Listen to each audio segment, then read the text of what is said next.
ನಾನು we are international ಸ್ಕೂಲಲ್ಲಿ karate ಪ್ರಾಕ್ಟೀಸ್ಗೆ ಹೋಗ್ತಿದ್ದೀನಿ. ಯಾಕೆ ನೀವು ಬರಲ್ವಾ? ನಮಗೆ ಬರೋದಕ್ಕೆ ಇಷ್ಟ ಇದೆ, ಆದ್ರೆ ನಮ್ಮಮ್ಮ ಒಪ್ಕೊಂಡಿಲ್ಲ. ಇನ್ನೊಂದ್ಸಲಿ ಕೇಳ್ತೀನಿ. ಆಯ್ತು, ನಾನು ನಿಮ್ಮ ಅಮ್ಮನ ಹತ್ರ ಮಾತಾಡ್ತೀನಿ. ಆಲ್ರೆಡಿ ಅಲ್ಲಿ ತೈಕೊಂಡು ಕ್ಲಾಸ್ ಸ್ಟಾರ್ಟ್ ಆಗಿದೆ, ಬನ್ನಿ ಹೋಗೋಣ. ಅವಳಿಗೆ ಮೈಕ್ ಕೊಡು ಬೇಗ ಮೈಕ್ ಕೊಡು. ಹಾಯ್ ಮೇಧಾ, ಎಲ್ಲರೂ ಒಟ್ಟಿಗೆ ಬಂದಿದ್ದೀರಾ?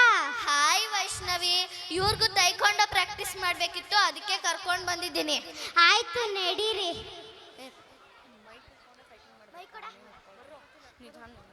ಅಲ್ಲಿ ನೋಡ್ರು ಒಳ್ಳೊಳ್ಳೆ ಅಕ್ಕಿಗಳು ಹೋಗ್ತಾವೆ. ತಲೆ ಕೆಟ್ಟೋರ್ ಸವಾಸ ಯಾಕ್ರೆ ಬೇಕು, ನಡೀರೆ. ಬರ್ರೋ ಮಾತಾಡ. ಬುಲ್ಬುಲ್ ಮಾತಾಡಕ್ಕಿಲ್ವಾ? ನಿನ್ನತ್ರ ಏನೋ ನಾನ್ ಮಾತಾಡೋದು? ಹೌದಾ, ನಮ್ಗೆ ಆವಾಜ. ನಿನ್ಗೂ ಆವಾಜ, ನಿನ್ ಜೊತೆಲಿರೋರ್ಗೂ ಆವಾಜ. ಏನು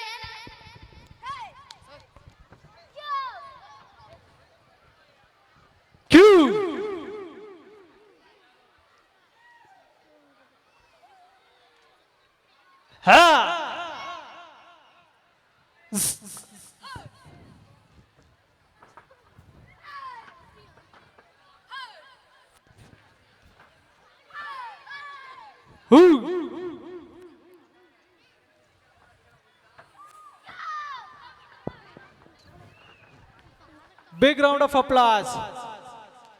Start. ನನ್ಗೆ ಎಷ್ಟು ಭಯ ಆಗಿತ್ತು ಗೊತ್ತಾ? ಅವ್ರು ನಮ್ಗೆ ಏನ್ ಮಾಡ್ಬಿಡ್ತಾರೋ ಅಂತ. ನನ್ಗೆ ಗೊತ್ತಿರ್ಲಿಲ್ಲ ನೀನು ಇಷ್ಟು ಚೆನ್ನಾಗಿ ಫೈಟಿಂಗ್ ಕಲ್ತಿದ್ಯಾ ಅಂತ. ಅದಕ್ಕೆ ಹೇಳೋದು, ನೀವು ಕೂಡ ತೈಕೊಂಡು ಕಲ್ತ್ಕೊಳ್ಳಿ ಅಂತ. ಇಷ್ಟೇ ಅಲ್ಲ, ನಮ್ಮ ವಿ ಆರ್ ಸ್ಕೂಲಲ್ಲಿ ಹೇಳ್ಕೊಡ್ತಿದ್ದಾರೆ, ಇನ್ನೂ ಜಾಸ್ತಿ ಹೇಳ್ಕೊಟ್ಟಿದ್ದಾರೆ. ಈಗ ಗೊತ್ತಾಯ್ತಾ ಕರಾಟೆ ಕಲಿಯೋದ್ರಿಂದ ಎಷ್ಟು ಬೆನಿಫಿಟ್ಸ್ ಇದೆ ಅಂತ. ಮತ್ತೆ ಕರಾಟೆ ಏನಕ್ಕೆ ಯೂಸ್ ಅಂದ್ರೆ ನಮ್ಮನ್ನ ನಾವು ರಕ್ಷಣೆ ಮಾಡ್ಕೊಳ್ಳೋಕೆ ಯೂಸು.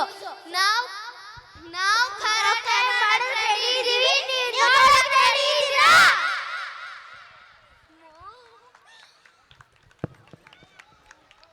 Start.